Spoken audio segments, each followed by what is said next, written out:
So we're going to cover four things today. We're going to give you a little bit of a refresher on the formats that we offer. I'm going to introduce some new exciting formats that we're working on. We'll have a discussion about how to really think about your YouTube revenue and how to dig beneath the surface on that front. And finally, we'll end with a couple of best practices before Margaret will come back and we'll answer a lot of your questions.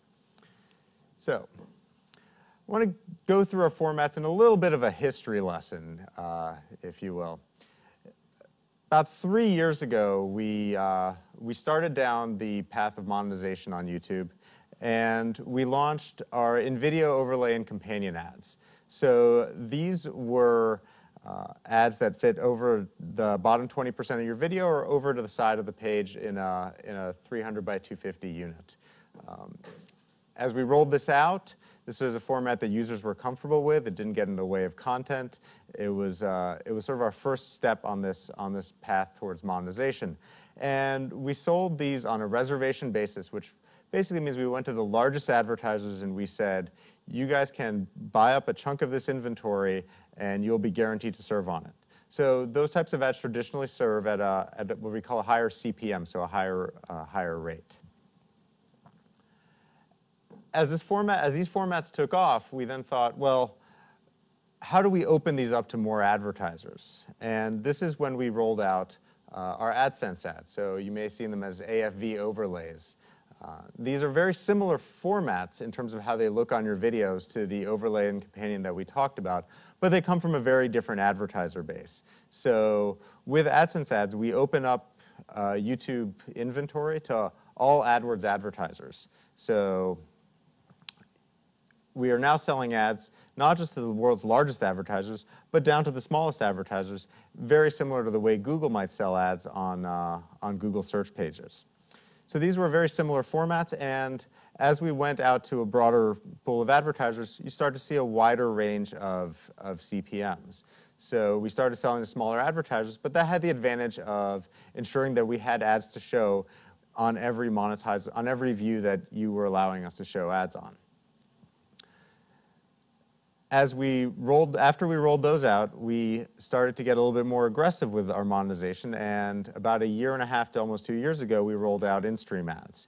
And these are ads that are closer to what you might expect to see on TV. So it could be a 15-second ad that plays before your content, and then people go through to watch your videos. Now, because it's similar to TV, that brought in yet a new wave of type of advertiser who are willing to pay, again, higher CPMs in order to appear against your content.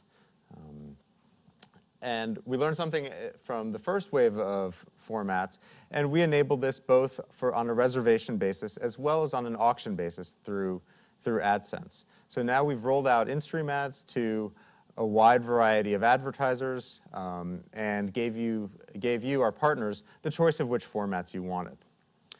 Now, I'm going to take a little sidetrack now and talk about another set of formats that we developed on our search pages, which normally are not of as much interest to our partners, but in this case, you'll see how some of our learnings there are helping us evolve our formats. So at about the same time that we launched in-stream ads, we launched something called promoted videos.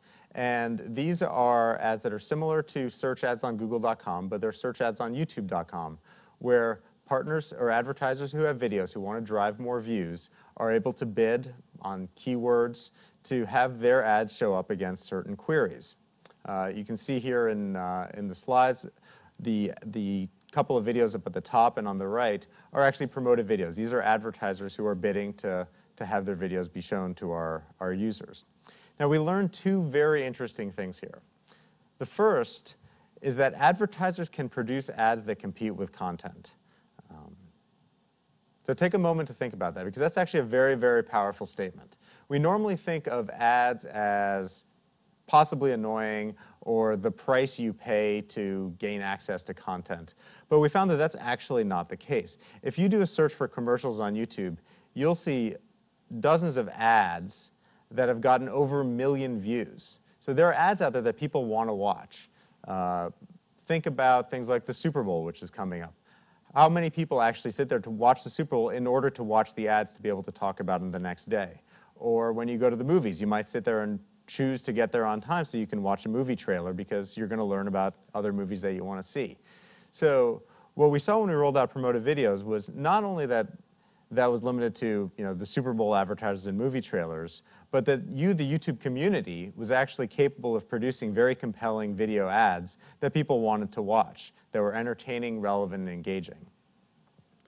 The other thing that we learned is that advertisers value these opted-in views at over 10x the value that they place on forced views. So what you get with promoted video is, because it's the bidding model for promoted videos is that you only pay if somebody clicks on your thumbnail to watch your video. So it was our first cost per view format. An advertiser would only pay if somebody chose to view their ad. And we had rolled this out at the same time as InStream, and we saw that advertisers were willing to pay a lot more. And so this puzzled us at first, and we went and we talked to advertisers to find out more of what was going on. And what they told us was, when I advertise on TV, I may have to show my ad 10 times before I know that somebody has watched the ad.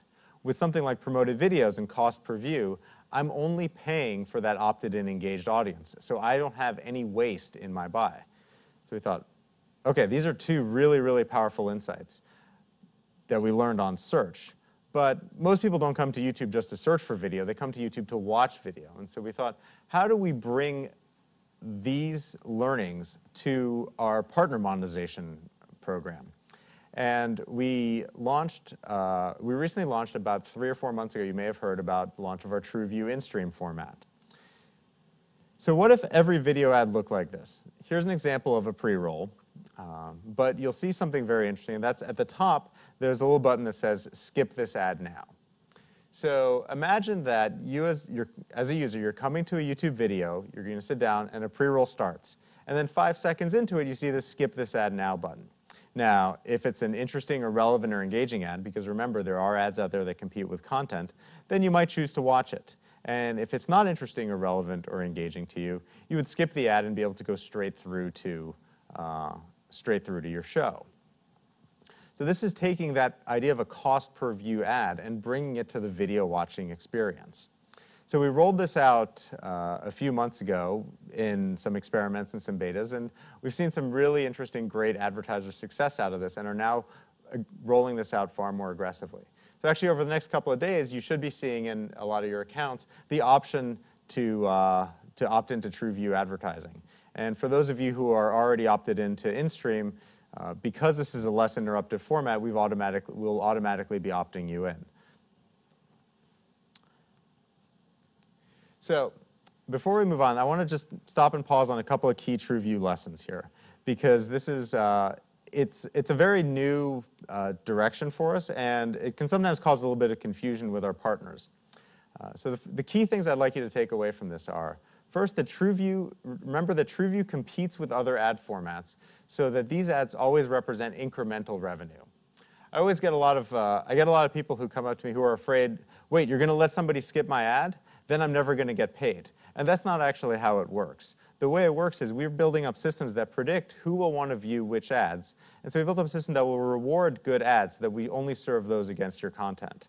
So remember, always keep in mind that with the way we're doing things in an auction, a TrueView ad will only win if it can make you more revenue than another ad. So these are all incremental revenue.